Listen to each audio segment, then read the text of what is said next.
حضرت خدیجہ نے اپنے بال کھول دیے، اپنی آغوش میں حضور کو لے لیا اور پوچھا کہ کیا اب بھی نظر آ رہا ہے؟ آپ نے فرمایا نہیں. فرمایا یقیناً یہ فرشتہ ہے، یہ کوئی بدرو نہیں ہے، فرشتہ ہے جس نے حیا کی ہے. اگر کوئی بدرو ہوتی تو لذت لیتی، وہ غائب نہ ہوتی. اب آپ اندازہ کیجئے عظمت فکر، سوچ کا، آپ کے فکر کا، شعور کی بلندی کا.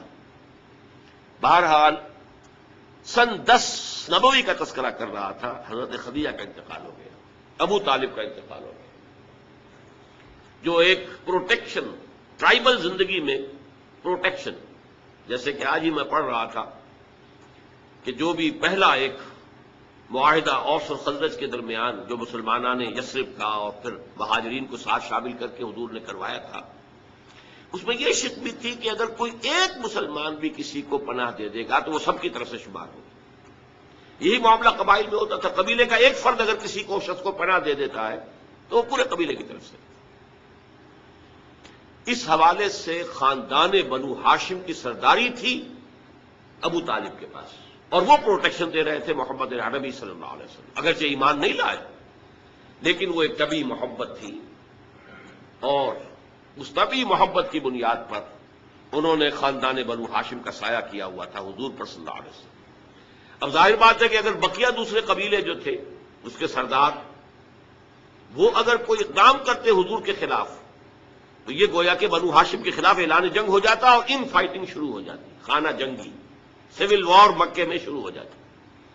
یہ وجہ ہے کہ 10 برس تک اس اقدام کی جرت انہیں نہیں ہوئی. سفارتیں لاتے رہے، ابو طالب کے پاس سفارتیں آئیں، کبھی لالچ پیش کیا، آپ ان سے کہیے اگر انہیں دولت چاہیے تو ضرور سیم و زر کے ہم انبار لگا دیں ان کے قدم و تلے، انہیں کوئی سیادت چاہیے تو ہم انہیں اپنا بادشاہ ماننے کو تیار ہیں، اگرچہ ہمارا کوئی مزاج نہیں ہے کسی بادشاہ کو ماننے کا، ان کو مان لیں گے. اور اگر کہیں شادی کرنا چاہیں تو اشارہ کر دیں، قریش کے جس بڑے سے بڑے گھرانے میں کہیں گے آپ ان کی شادی کر دیں گے. یہ بھی تھی آفر جب حضور نے فرمایا تھا کہ چچا جان چاہے یہ میرے داہنے ہاتھ پر سورج اور بائیں پر چاند رکھ دیں تب بھی میں اپنے اس دعوت سے باز نہیں آ سکتا. ان کا مطالبہ یہ تھا کہ یہ دعوت ختم کر دیں، ہمارے معبودوں کو برا نہ کہیں. جس کے ضمن میں پھر آخری جبکہ ابو طالب بستر برگ پر تھے اس وقت جو آخری سفارت آئی اور انہوں نے آخری چیلنج کیا کہ ابو طالب اب بھی اگر تم باز نہیں آتے تو پھر ٹھیک ہے، ہمارا الٹیمیٹم ہے، آؤ میدان میں مقابلہ کر لو یا روک لو اپنے بھتیجے کو. اس پر جب ابو طالب نے بلایا اور حضور سے کہا ہے کہ بھتیجے مجھ پر اتنا بوجھ نہ ڈالو جو میں برداشت نہ کر سکوں. ظاہر بات ہے اکیلا خاندان بنی ہاشم، پورے قبیلہ قریش کا مقابلہ، پھر خود جو ہے نہایت ضعیف، بوڑھے اور بستر ملک پر ہیں تقریباً. بھتیجے مجھ پر اتنا بوجھ نہ ڈالو جسے میں برداشت نہ کر سکوں. اس پر حضور کی آنکھوں میں آنسو آئے کہ ایک ہی مرئی سہارا دنیا میں ویزیبل اسباب عالم کے اعتبار سے ایک پروٹیکشن، ایک سہارا، ایک مدد کی شکل تھی، آج وہ بھی جا رہی ہے، ختم ہو گئی. کہا آپ نے یہ کہ چچا جان اب تو یا تو یہ بات پوری ہو کر رہے گی اور یا میں اپنے آپ کو اسی میں ہلاک کر دوں گا. میرے لیے کوئی ریٹریٹ کا کوئی امکان نہیں ہے، کوئی واپسی کا کوئی امکان نہیں ہے، پسپائی کا کوئی امکان نہیں. بہرحال میں نے یہ سارا پس منظر بتایا ہے عام الحزن، اور یہ ابو طالب کا بھی انتقال ہو گیا، وہ پروٹیکشن ختم ہو گئی. بلکہ اب بنو ہاشم کا سردار ابو لہب ہے جو خود دشمن ہے انتہائی، یوں سمجھیے کہ زہریلا دشمن، جس نے اس وقت کہہ دیا تھا تب لکا لہذا جماعتنا، جس نے اپنے دونوں بیٹوں سے حضور کی دونوں صاحبزادیوں کو طلاق دلوائی. طلاق وہی مانا وہاں تو در حقیقت نسبت کا ہو جانا ہی ایک طرح کا نکاح ہوتا تھا. وہ نکاح باقاعدہ ہو جائے گا لیکن نسبت ہو گئی، منسوب ہو گئی تو گویا کہ ایک رشتہ قائم ہو گیا. دونوں بیٹے تھے ابو لہب کے جن سے حضور کے 2 صاحبزادیوں کا رشتہ تھا. ان دونوں نے آ کر نہایت گستاخانہ انداز میں، توہین آمیز انداز میں آ کر حضور کے سامنے کھڑے ہو کر اور کہا کہ ہم تمہاری بیٹیوں کو طلاق دیتے ہیں. یہ سارا صدمہ جھیلے ہیں حضور صلی اللہ علیہ وسلم. اب وہ ہے بنو ہاشم کا سردار، کیا نکلے گا نتیجہ؟ پروٹیکشن ختم. اب تو جو بھی چاہیں گے وہ دارالندوہ میں فیصلہ کریں گے. لہذا آپ گئے طائف کی طرف. یہ حضور کی مکی زندگی کا اہم ترین واقعہ ہے. حالانکہ اس سے پہلے 3 برس کا آپ کا شیب بنی ہاشم کے اندر جو گھیراؤ رہا اور مقاطعہ رہا اور بائیکاٹ رہا، کھانے پینے کی چیزیں جو ہے روکی گئیں، بدترین قسم کی فاقہ جو ہے کشی کرنی پڑی پورے خاندان بنی ہاشم کو. حالانکہ وہ سب کے سب ایمان تو نہیں لائے تھے، لیکن اس جرم کی پاداش میں کہ بنو ہاشم محمد کا ساتھ نہیں چھوڑ رہے، لہذا اس پورے خاندان کو جو ہے اس کے ساتھ بائیکاٹ ہوگا. اور بائیکاٹ کے نتیجے میں بنو ہاشم کا پورا خاندان شیب بنی ہاشم میں، اور جس کو شیب ابی طالب بھی کہتے ہیں، 3 برس تک محصور رہا. کوئی چیز کھانے کے لیے نہیں. کوئی اللہ کا بندہ حکیم ابن حزام جیسی شخصیتیں، بنیادی طور پر نیک شخصیت، وہ کہیں پہاڑ کی چوٹی پر چڑھ کر نیچے اتر کر، ورنہ جو وادی ہے اس کے دونوں سروں کے اوپر پہرے ہیں، کوئی جا ہی نہیں سکتا اندر. اب پہاڑ کراس کرے اتر کے کوئی شہد دے آئے، اس لیے کہ وہ بہت قریبی عزیز تھے حضرت خدیجہ کے رضی اللہ تعالی عنہ، تو اپنی رشتہ داری کا بھی وہ کچھ لاج رکھتے تھے. کبھی لے آئے تو لے آئے، ورنہ وہ وقت بھی آیا ہے کہ بنو ہاشم کے پھول جیسے بچے بلک رہے ہیں، کھانے کو کچھ نہیں ہے، کچھ نہیں ہے سوائے اس کے کہ سوکھے چمڑے ابال کر ان کا پانی ان کے حلق پر ٹپکا دیا جاؤ، کچھ نہیں. لیکن اس کو بھی میں سخت ترین نہیں کہتا. حضور صلی اللہ علیہ وسلم کے لیے ذاتی طور پر جو سخت ترین مرحلہ آیا ہے وہ یوم طائف کا، جس کی ایک گواہی حضور کے اپنے قول میں ہے کہ حضرت عائشہ نے ایک مرتبہ پوچھا رضی اللہ تعالی عنہ کہ کیا آپ پر یوم احد سے بھی زیادہ کوئی سخت دن گزرا ہے؟ ان کے ہوش میں ظاہر بات ہے یوم احد حضور مجروح ہوئے، زخمی ہوئے، دندان مبارک شہید ہوئے، خون کا فوارہ چھوٹا، آپ پر بے ہوشی طاری ہوئی، آپ کی زبان مبارک سے ایک بددعا بھی نکل گئی. کیف یہدی اللہ قوما خضبوا وجہ نبیہم بالدم، اللہ اس قوم کو کیسے ہدایت دے گا جس نے اپنے نبی کے چہرے کو خون سے رنگین بنا دیا، خون سے رنگ دیا. پھر یہ کہ 70 صحابہ جو ہے شہید ہوئے، جن میں حضرت حمزہ جیسے بھی ہیں، آپ کے چچا بھی ہیں، آپ کے خالہ داد بھائی بھی ہیں، آپ کے دور شریک بھائی بھی ہیں، ساتھ کے کھیلے ہوئے ہمجولی بھی ہیں، اسد اللہ ہے، اسد الرسول ہی بھی ہے. اور ان کی لاش آئی ہے کہ ناک کٹی ہوئی، کان کٹے ہوئے، اور پیٹ چاک کر کے کلیجہ چبایا ہوا ہے. تو سخت ترین دن حضرت عائشہ کے نزدیک یوم احد تھا. حضور نے فرمایا نہیں، مجھ پر سخت ترین دن یوم طائف تھا. آپ مکے سے مایوس ہو کر طائف گئے ہیں، اور نوٹ کیجئے یہ واحد موقع ہے جہاں نظر آتا ہے کہ حضرت ابو بکر بھی حضور کے ساتھ نہیں ہے، ورنہ سائے کی طرح ساتھ رہنے والی شخصیت. صرف ایک ہے ساتھ، زید ابن حارثہ رضی اللہ تعالی عنہ، جو منہ بولے بیٹے بھی قرار دے دیے گئے تھے، لیکن یہ کہ تھے تو غلام، آزاد کردہ غلام، مولا تھے حضور کے، وہ ساتھ ہے. صرف آپ نے عام راستہ اختیار نہیں کیا جو کہ آسان راستہ ہے، سیل کا راستہ. اب بھی ہے، طائف کے 2 راستے ہیں، مکے سے طائف جائے 2 راستے ہیں، ایک طریق السیل کہلاتا ہے، ایک طریق الجبل کہلاتا ہے. پہاڑی راستہ جو ہے انتہائی دشوار گزار، انتہائی. آج بھی آپ جب جائیں وہاں پر تو معلوم ہوتا ہے کیسے ان لوگوں نے سڑک بنائی ہے، یہ نہایت دشوار گزار. لیکن اب تو بہرحال وہ بہت عمدہ سڑک بنی ہوئی ہے. حضور کے زمانے میں سڑک کہاں تھی؟ کس سختی کو جھیل کر اس طریق الجبل کو آپ نے اختیار کیا، اس لیے کہ عام جو رفت کا راستہ جہاں تھا وہاں تو خطرہ تھا کہ فوراً حملہ ہو جائے، کیونکہ غالباً دارالندوا میں یہ فیصلہ ہو چکا کہ اب قتل کر دو محمد کو، ختم ہوا، ابو طالب گیا. اب کوئی ہمیں اندیشہ نہیں ہے کہ کوئی ان فائٹنگ ہو جائے گی، کوئی جو ہے سول وار ہو جائے گی قریش میں. لہذا اس لیے آپ ایوائڈ کر رہے ہیں اس راستے کو جس پر آمد و رفت عام ہے. وہ دشوار گزار راستے سے ہو کر طائف پہنچے، وہاں کے 3 سرداروں کے پاس جا کر اپنی دعوت پیش کی ہے، اس امید میں کہ اگر ان میں سے کوئی ایک بھی دعوت قبول کر لے، مجھ پر ایمان لے آئے، تو میں یہاں منتقل ہو جاؤں، یہ میرا دارالہجرت بن جائے. حکمت خداوندی میں، مشیت ازدی میں یہ معاملہ جو ہے، یہ شرف پہلے سے طے تھا یثرب کے لیے، لیکن حضور کی اپنی غور و فکر، سوچ بچار، اس کے حوالے سے آپ طائف پہنچے. تینوں نے جو جواب دیے ہیں کلیجے سے پار ہونے والے جوابات. ایک جگہ فوراً روانہ ہو جاؤ یہاں سے، اس لیے کہ ہو سکتا ہے تم سچے ہو، واقعی رسول ہو، تو میں نے کوئی توہین کر دی تو میں مارا جاؤں گا، اور ہو سکتا ہے تم جھوٹے ہو تو جھوٹے کو میں لگانا نہیں چاہتا، لہٰذا روانہ ہی ہو جاؤ. ایک جگہ تمہارے سوا کوئی نہیں ملا تھا اللہ کو رسول بنانے کے لیے. یہ جو قرآن مجید میں بھی آیت کوٹ ہوئی ہے من قریتین عظیم، یہ جو کوئی رجل ہوتا، کوئی شخص جو ان دو بستیوں میں بڑی عظمت والا ہوتا، دولت والا ہوتا، ولید ابن مغیرہ کی طرح اس کی جائیداد مکے میں بھی ہوتی، مدینے اور طائف میں بھی ہوتی، تو ایسا شخص نہیں ملا تھا اللہ کو کوئی نبی بنانے کے. تم جیسا یتیم مفلوق الحال جس کا اپنا کوئی سرمایہ تھا ہی نہیں، جس کے لیے سرمایہ بھی اگر کوئی تھا تو بیوی کا تھا، وہ اللہ نے چنا.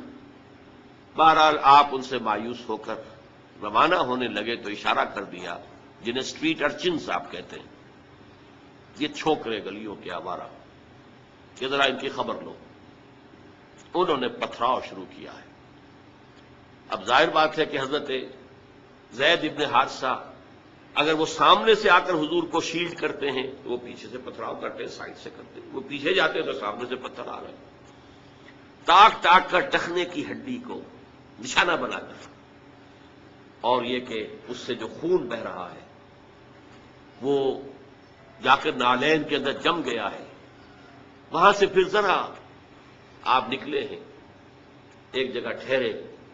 زیادہ تفصیل میں نہیں میں جا رہا، لیکن خاص طور پر یہ نوٹ کرا دینا چاہتا ہوں کہ حضور کی زبان مبارک پر فریاد آ گئی، اللہم الیک اشکو ضعف قوتی وقلت حیلتی وہوانی علی الناس.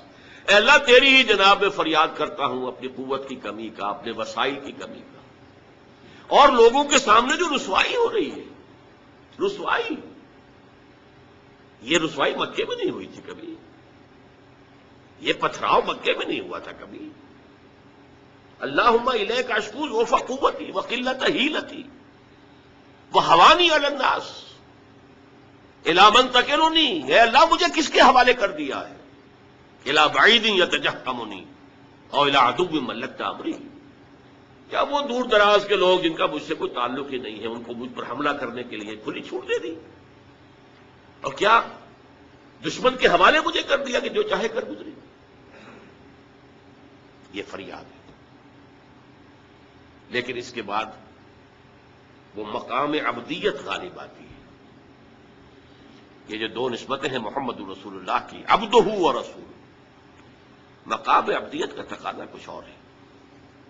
سر تسلیم خم، کوئی شکوہ شکایت زبان پر نہ آئے.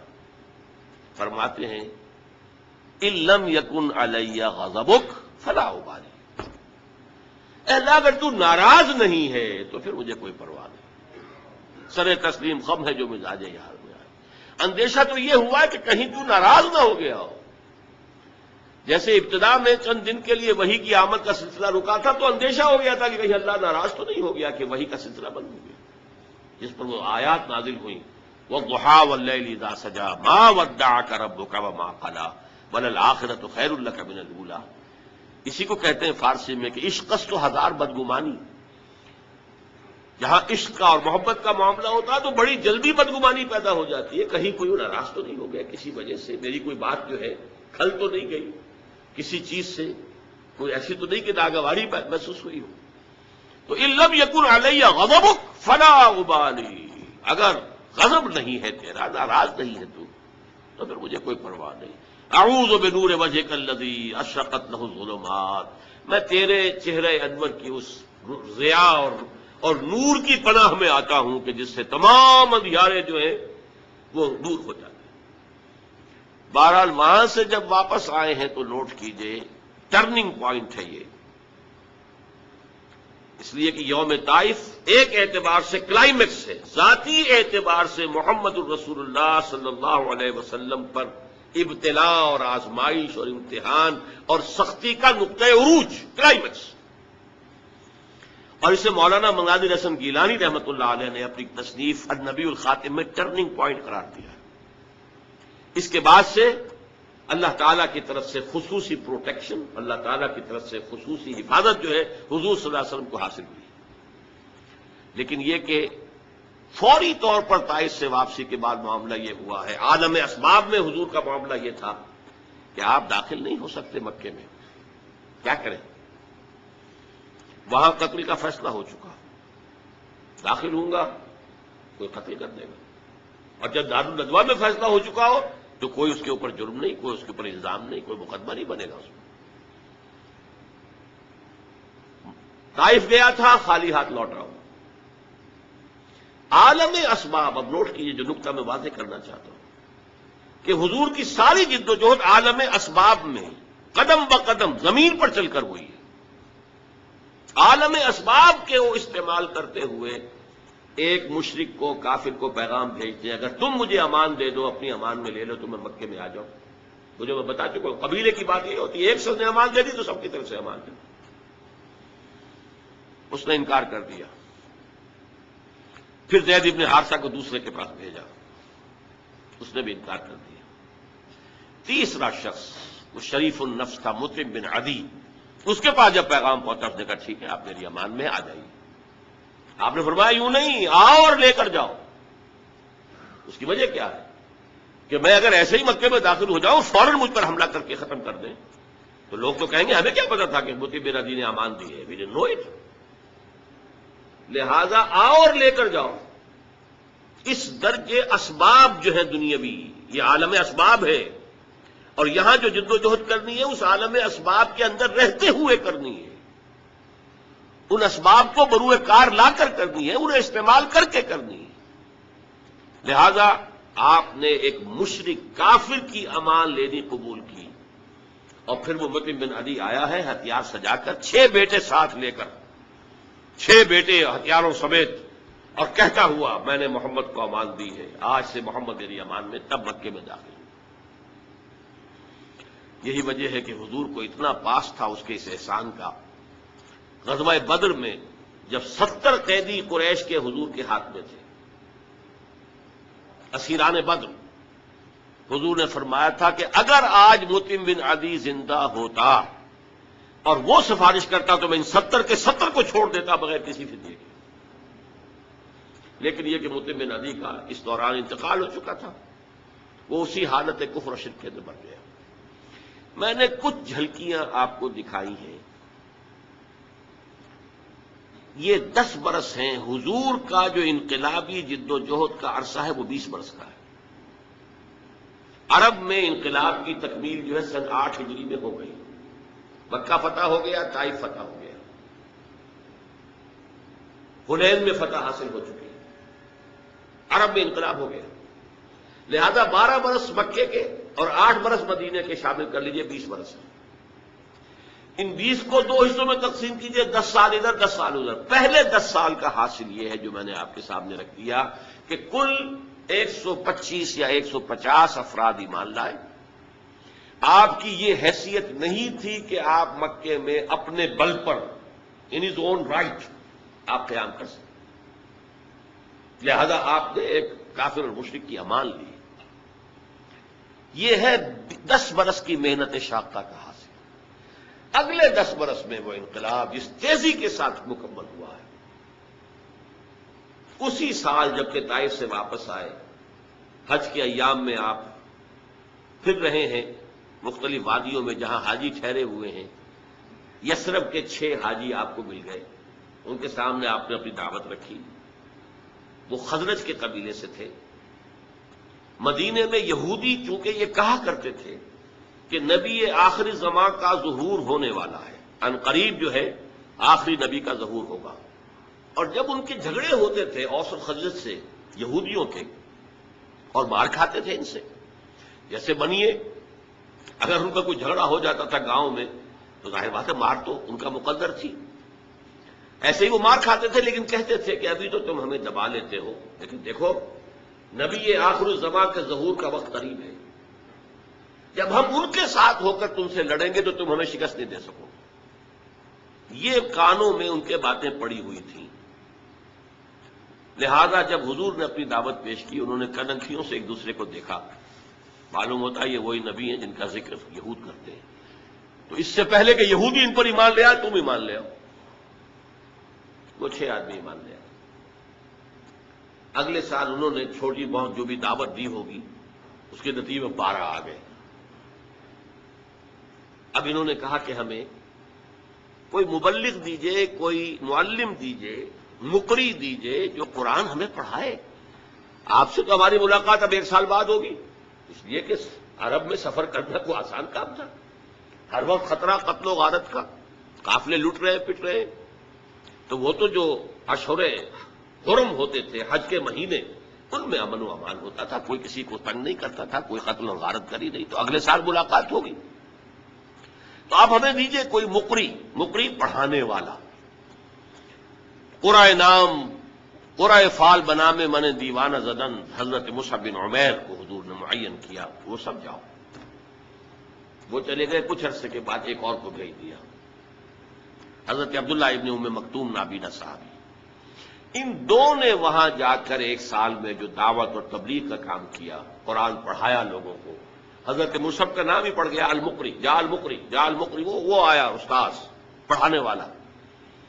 اس کے نتیجے میں اگلے سال 75 افراد آ گئے اور بیعت عقبہ ثانیہ ہو گئی، جس کے نتیجے میں ہجرت کا راستہ کھل گیا یثرب کی طرف۔ اوس اور خزرج کے بڑے بڑے لوگ موجود تھے ان دونوں اس 75 افراد کے اندر، تو معلوم ہوا کہ دونوں قبائل نے گویا کہ بحثیت مجموعی اسلام کی طرف پیش قدمی کر لی ہے۔ لہذا اللہ تعالیٰ کی وہ مشیت اس طور سے پوری ہوئی کہ پھر ہجرت ہوئی مدینے کی، اور یہ کہ پہلے حضور نے بقیہ صحابہ کو اجازت دے دی، خود منتظر رہے جب تک کہ ایکسپریس پرمیشن نہ آ جائے اللہ کی طرف سے۔ اس کے ضمن میں بھی ایک واقعہ ضرور سنا دینا چاہتا ہوں۔ حضرت ابوبکر حضور کے ساتھ سفر کے لیے بالکل تیار، پوچھ رہے ہیں حضور اجازت آ گئی؟ نہیں، ابھی نہیں آئی۔ اگلے روز پھر آئی اجازت؟ نہیں آئی۔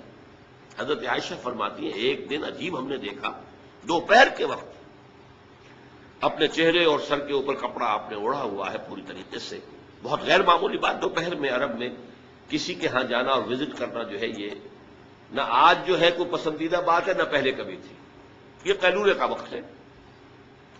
حضرت عائشہ کہتی ہیں ہم حیران ہوئے کہ حضور چلے آ رہے ہیں۔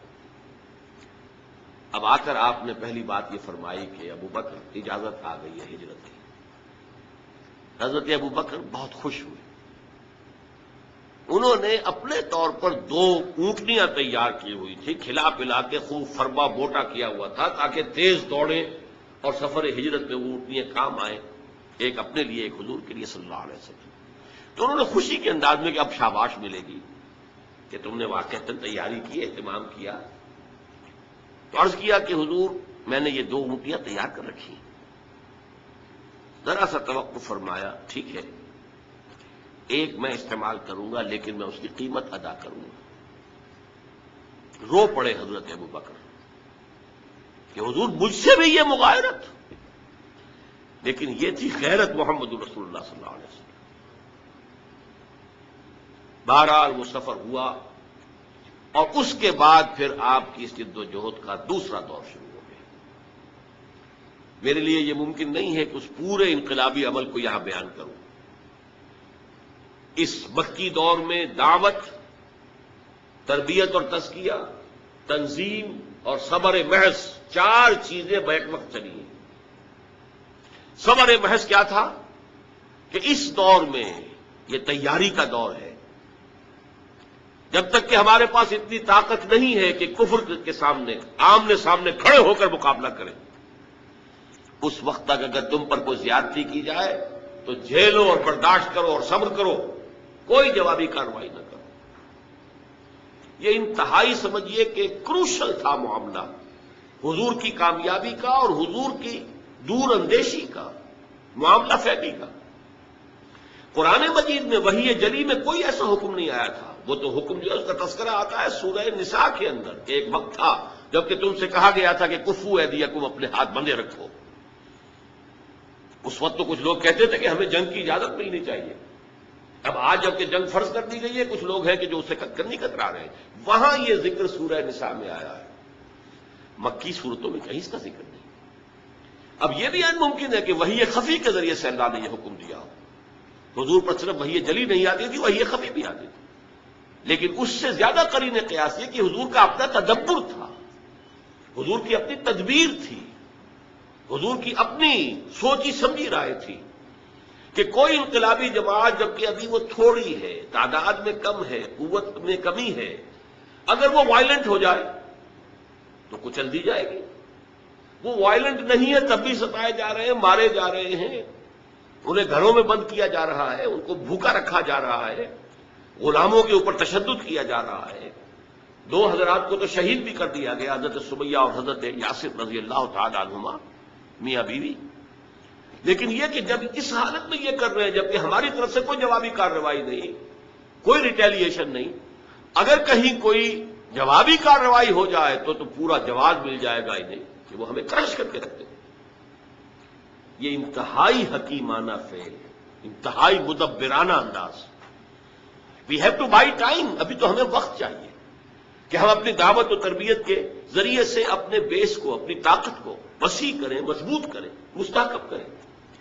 جس کو علامہ اقبال نے کہا ہے کہ با نشہ درویشی در ساز و دمادم زن, درویشی کا انداز اختیار کرو, اس سے موافقت اختیار کر لو اور پھر اس پر لگے رہو لگے رہو لگے رہو, کوشش کرتے رہو. آخر دعوت و تبلیغ بھی تو درویشی ہوتی ہے. پھر یہ کہ درویش کو اگر آپ نے تھپڑ مار دیا تو وہ جواب میں آپ کو تھپڑ نہیں مارے گا, یہی درویشی ہے. بدھ مت کے بھکشو ہیں, ظاہر بات ہے کہ ان کے آپ کو خلاف اقدام بھی کریں گے, وہ جوابی کارروائی نہیں کریں گے. تو دعوت و تبلیغ, تربیت و تزکیہ, تنظیم اور صبر محض, no retaliation, no raising of hands even in self defence, چاہے تمہارے ٹکڑے اڑا دیں. حضرت خباب بن الارض سے کہا گیا اتارو کرتا, اتار دیا. دیکھتے ہوئے انگارے زمین میں بچھا رکھے ہیں پہلے ان کی نگاہوں کے سامنے, لیٹ جاؤ, لیٹ گئے. حکم ہے محمد عربی کا صلی اللہ علیہ وسلم. ورنہ ایک آدمی ڈیسپریٹ ہو جائے کہ یہ تو مجھے زندہ کے کباب بنانے چلے ہیں, اور وہ کوئی اقدام کرے تو 2-4 کو مار کر تو مرے گا نا. ڈیسپریٹ آدمی. بلی کو بھی اگر آپ کارنر کر لیں اور اسے محسوس ہو کہ اب اس نے میرے لیے کوئی راستہ نہیں چھوڑا ہے بھاگنے کا, وہ آپ پر حملہ آور ہو جائے گی. بلی تو ایک انسان, اسے یہ معلوم ہو جائے کہ یہ تو مجھے بھوننے لگے زندہ کو, تو وہ اگر کوئی کارروائی کرے گا تو 1-2 کو تو مار کر مرے گا نا.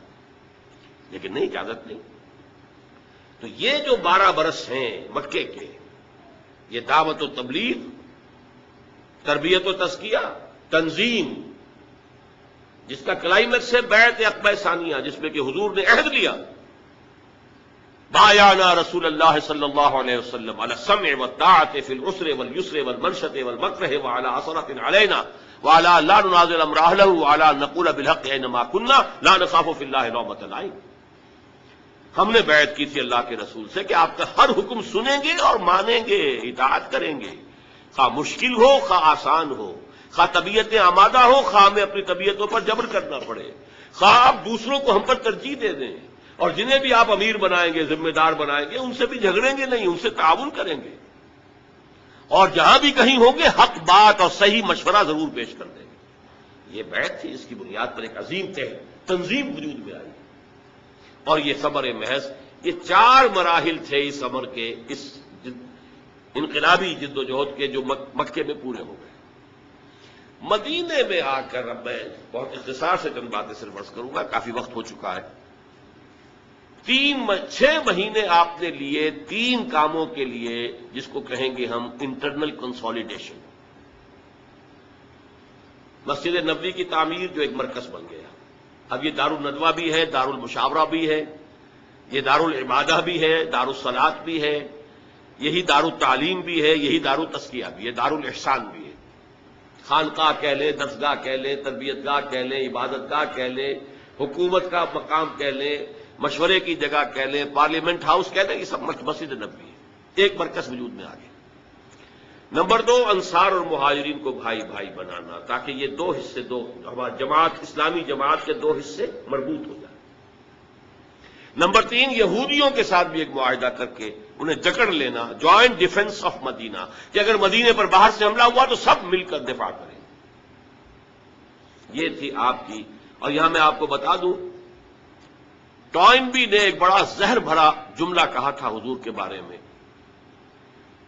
محمد failed as a prophet but succeeded as a statesman.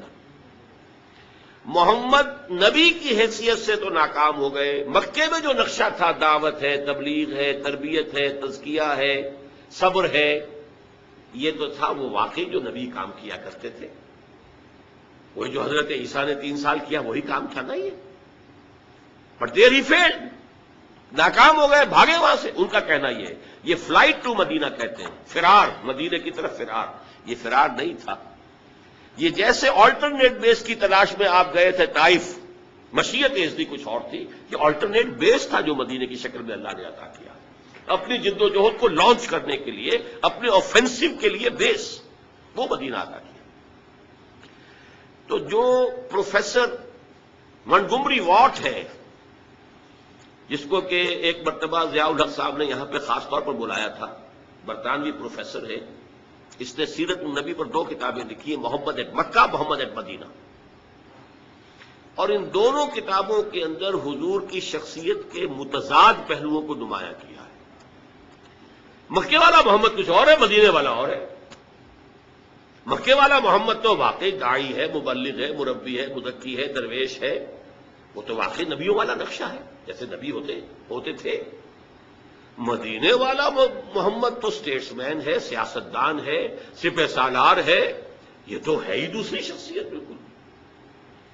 لیکن یہ کہ جو بھی اس نے شرارت کی ہے ان 2 کتابوں کو علیحدہ علیحدہ اور اس کے تضاد کو نمایاں کرنے کے لیے، اس سے قطع نظر محمد المدینہ میں اس نے حضور کے لیے مدح کے، تعریف کے جتنے سپرلیٹوز ہیں سب جمع کر دیے جو انگریزی زبان میں ہو سکتے تھے. آپ کی دور اندیشی، آپ کی معاملہ فہمی، آپ کی ہر نئی صورتحال کے بارے میں صحیح اقدام کی صلاحیت، آپ کی انسان شناسی، انسان کو سمجھ لینا اور ہر انسان سے اس کی سطح پر بات کر سکنا، ہر انسان سے اس کی صلاحیت اور استعداد کے مطابق کام لے لینا. یہ انسان شناسی اگر نہ ہو تو دنیا میں آپ کامیاب نہیں ہو سکتے. موقع شناسی، تدبر، سیاست، آپ کی اسٹیٹس مین شپ، اس کے لیے سارے سپرلیٹوز جتنے بھی ممکن ہے وہ جمع کر دیے ہیں.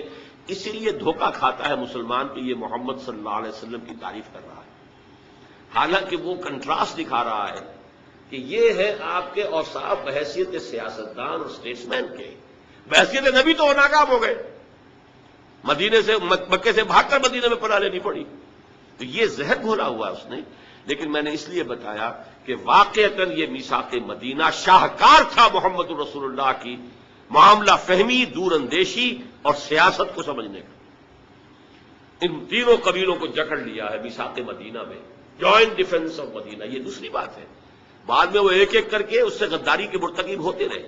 لیکن ظاہر بات ہے جب غداری بھی کرتے تھے تو رک رک کر، چھپ چھپ کر، کھلے عام ان کو جو ہے، ظاہر بات ہے معاہدہ کیا ہوا ہے، جکڑے ہوئے اس میں، کھلے عام جو ہے اپنی ان سرگرمیوں کی انہیں ضرورت نہیں ہوئی. در پردہ سازشیں کرتے رہے، مکے والوں کو ابھارا، کسی اور کے لیے کیا، اپنی امداد کا وعدہ کیا، پھر جو بھی خلاف ورزیاں ہوئیں تو ایک ایک کر کے مدینے سے نکالے بھی گئے. بنو قینقاع، پھر بنو نذیر اور پھر بنو قریظہ، تینوں کے تینوں. بہرحال 6 مہینے حضور نے لیے ان 3 کاموں کے لیے. 7ویں مہینے سے آپ نے چھوٹے چھوٹے دستے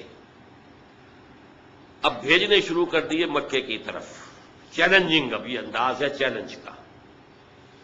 اب یہ ایکٹیو ریزسٹنس، باطل کو چیلنج دینے کا انداز. یہ 8 مہمیں ہیں بدر سے پہلے. بدقسمتی سے سیرت کی کچھ وہ کتابیں جو انگریزی دور میں لکھی گئیں ان میں ان کو پلے ڈاؤن کیا گیا ہے، چھپایا گیا ہے، یہاں تک کہ علامہ شبلی نے بھی ان کو چھپایا ہے. اس کی وجہ کیا ہے کہ اس سے ثابت ہوتا ہے کہ ہجرت کے بعد جنگ کا آغاز محمد کی طرف سے ہوا صلی اللہ علیہ وسلم، قریش مکہ کی طرف سے نہیں ہوا. اور یہ وہ بات تھی کہ جو اس دور میں جب کہ ہمارے اوپر یہ تنقید ہوتی تھی کہ اسلام تو تلوار سے پھیلا ہے اور یہ تو بوئے خون آتی ہے اس قوم کے افسانوں سے، یہ تو خونی لوگ ہیں، جنونی لوگ ہیں، یہ تو آپ دلیل سے بات نہیں کرتے، طاقت سے بات کرتے. یہ چونکہ مسلسل پروپیگنڈا ویسٹ کی طرف سے ہو رہا تھا تو ہمارا انداز ہو گیا تھا اپولوجیٹک. نہیں جناب، حضور نے تو جنگ جو کی دفاعی کی ہے صرف، وہ تو انہوں نے آغاز کر دیا تھا تو آپ نے دفاع کیا. یہ حالانکہ 100% غلط ہے. اس کی وجہ کیا ہے؟ حضور کو اللہ نے بھیجا تھا دین کو غالب کرنے کے لیے. آپ مکے سے مدینے آ کر وہاں کی جو نخلستانوں کی ٹھنڈی چھاؤں میں آرام کرنے تو نہیں آئے تھے صلی اللہ علیہ وسلم. وہ تو تھا اپنی اس جد و جہد کے اگلے مرحلے کو، اس کے آفینسو کو لانچ کرنے کے لیے ایک بیس ہے جو اللہ نے عطا کیا ہے. آپ تو زیادہ سے زیادہ وہ 6 مہینے ویٹ کر سکتے تھے تاکہ وہاں اپنی پوزیشن کو مستحکم کر لیں. اس سے زیادہ جو ہے آپ کے لیے ممکن نہیں تھا، لہذا آپ نے آغاز کیا. سلسلہ آپ کی جانب سے شروع ہوا ہے. 8 مہمیں بدر سے پہلے ہیں جن میں 4 میں حضور خود بھی شریک ہوئے، لہذا وہ غزوات کہلائیں گے، اور 4 وہ تھے جن میں حضور نہیں گئے تو وہ سرایا کہلاتے. اب اس کی تفصیل میں نہیں جا سکتا اس وقت، لیکن ان مہموں کا مقصد کیا تھا؟ ایک لفظ پہلے استعمال کر چکا ہوں، قریش کو چیلنج کرنا. اب 2 لفظ اور سمجھ لیجئے.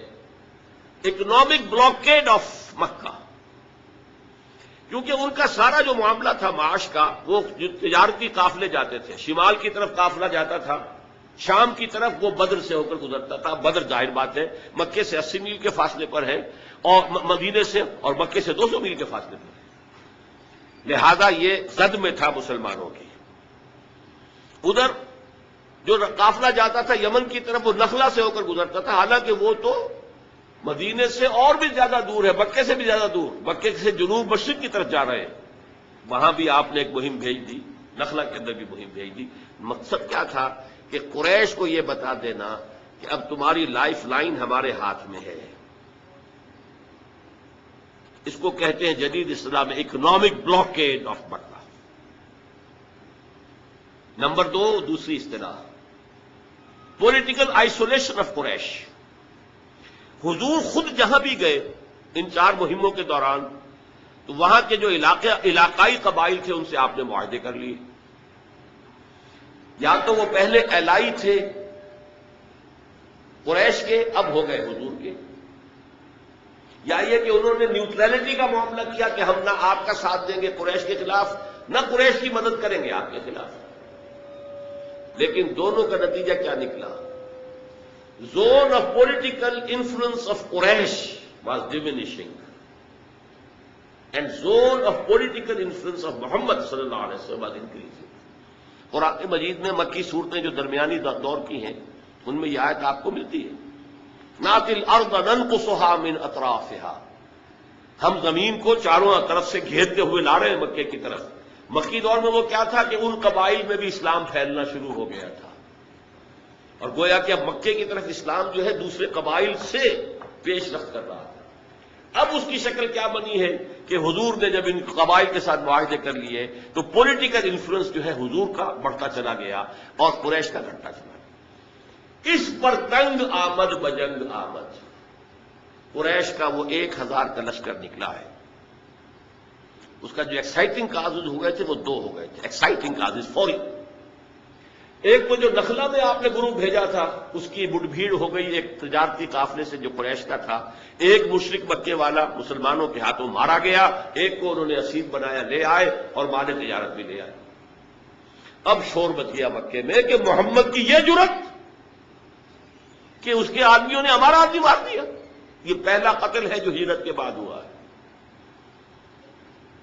کفار کی طرف سے ہجرت کے بعد سے لے کے تاحال کوئی قتل نہیں ہوا. پہلا قتل ہوا ہے مسلمانوں کے ہاتھوں ایک مشرک کا. ثانیاً جب حضور نے پیچھا کیا تھا قریش کے قافلے کا جو ابو سفیان لے کر جا رہا تھا، یا جا رہے تھے کہنا چاہیے کیونکہ بعد میں ایمان لے آئے، صحابی ہیں، اس وقت تک وہ کافر تھے، مشرک تھے، تو حضور نے پیچھا کیا تھا لیکن وہ نکل گئے تھے جلدی سے.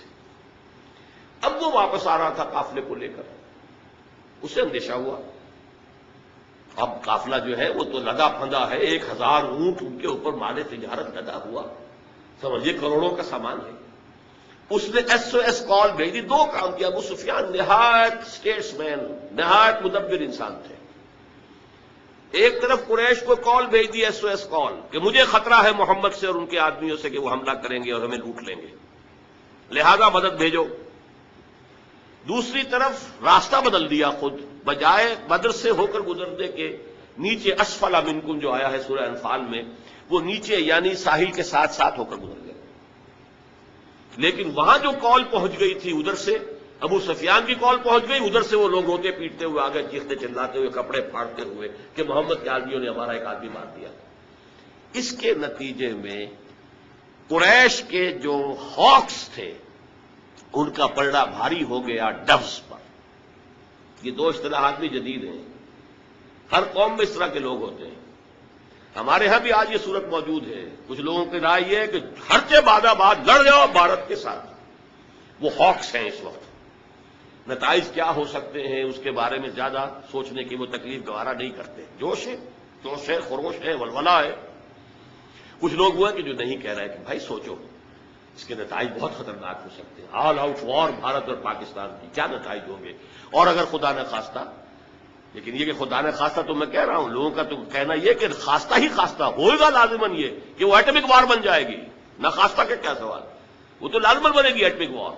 اور اس کے جو نتائج ہوں گے جتنے ہولناک ہوں گے, اور جس کا سب سے بڑا نتیجہ یہ نکلے گا کہ پھر عالمی قوتیں ہمارے اوپر آ کر حملہ کریں گی اور ہماری ایٹمی صلاحیت کو ہمیشہ کے لیے ختم کر دیں گی. جیسے صدام حسین کی صلاحیت کو انہوں نے ختم کیا, اگلا پچھلا کھایا پیا سارا اگلوا لیا, اور ابھی اس پر بس نہیں ہے. بہرحال کچھ لوگ وہ ہیں جو مشورہ دے رہے ہیں کہ ان چیزوں کو دیکھو, سوچو.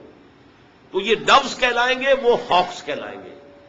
قریش میں بھی دونوں طرح کے لوگ تھے. ہاکس میں ابو جہل تھا, عقبہ ابن ابی معیط تھا, اور بڑے بڑے لوگ تھے. وہ کہتے تھے چلو جی چل کر مدینے پہ حملہ کرو, ختم کرو محمد کو اور ان کے ساتھیوں کو. دوسری طرف کچھ وہاں ڈوز بھی تھے. عتبہ ابن ربیعہ ایک بزرگ شخصیت جو پہلا مقتول ہے بدر کے میدان میں, لیکن وہ بہت شریف النفس انسان تھا. عتبہ ابن ربیعہ. حکیم ابن حزام, وہ تو شاید اندر کھاتے ایمان بھی لا چکے ہوں, لیکن ظاہر نہیں کیا تھا انہوں نے. بہت شریف انسان. وہ کہتے تھے کہ بھائی نہیں, اب وہ بلا ہمارے سر سے ٹل گئی. عتبہ ابن ربیعہ کا قول آپ کو سنا رہا ہوں کہ دیکھو وہ بلا ہمارے سر سے ٹل گئی, محمد ان کے ساتھی چلے گئے. اب تم محمد کو عرب کے حوالے کر دو. عرب سے مراد بقیہ عرب, اس لیے کہ محمد تو چین سے بیٹھنے والے نہیں ہیں, انہوں نے اپنی دعوت پھیلانی ہے. تو جو رد عمل ہمارا ہے وہی ہوگا. سارے کے سارے عرب کے لوگ جو ہے بت پرست ہیں, مشرک ہیں. اگر ان سے کشمکش ہوئی محمد کی, تو اگر محمد ان پر غالب آ گیا صلی اللہ علیہ وسلم, تو ہمارا کیا جائے گا. ہے تو قرشی نا, ہمارا اپنا بھائی ہے نا. گویا کہ قریش کی حکومت قائم ہو جائے گی پورے عرب پر. اور اگر بقیہ عرب نے محمد کو ختم کر دیا صلی اللہ علیہ وسلم, تو جو تم چاہتے ہو وہ ہو جائے گا, اور تمہیں اپنی تلواریں اپنے بھائیوں کے خون سے رنگین نہیں کرنی پڑیں گی. آخر محمد کون ہے؟ بنی ہاشم میں سے ہیں. ابو بکر کون ہے؟ وہ آخر تمہارے قبائل میں سے ہیں. عمر کون ہے؟ بنو عدی میں سے ہے. ابو بکر بنو تیم میں سے ہے. آخر یہ لوگ کون ہیں؟ خود ابو سفیان کا, خود عتبہ ابن ربیعہ کا بیٹا ادھر ہے, حذیفہ. یہ سارے جو ہیں آپس کے رشتے ہیں تمہارے. حضرت ابو بکر حضور کے ساتھ تھے, بیٹا عبد الرحمان ادھر سے آیا تھا لڑنے کے لیے, اور اس نے کہا بھی تھا کہ ابا جان بدر میں ایک موقع پر آپ میری زد میں آ گئے تھے, میں نے آپ کو چھوڑ دیا, رعایت کی آپ کے ساتھ. جب حضرت ابو بکر نے جواب دیا تھا کہ بیٹے یہ تم نے اس لیے کیا کہ تم کفر کے لیے, باطل کے لیے لڑ رہے تھے, خدا کی قسم اگر تم کہیں میری زد میں آ جاتے میں کبھی نہ چھوڑتا. تو اس نے یہ کہا عتبہ ابن ربیعہ نے کہ ہم اپنی تلواریں اپنے بھائیوں کے خون سے رنگیں, اس سے بہتر ہے عرب جو ہے باقی نبٹ لے کے ختم کر دیں گے.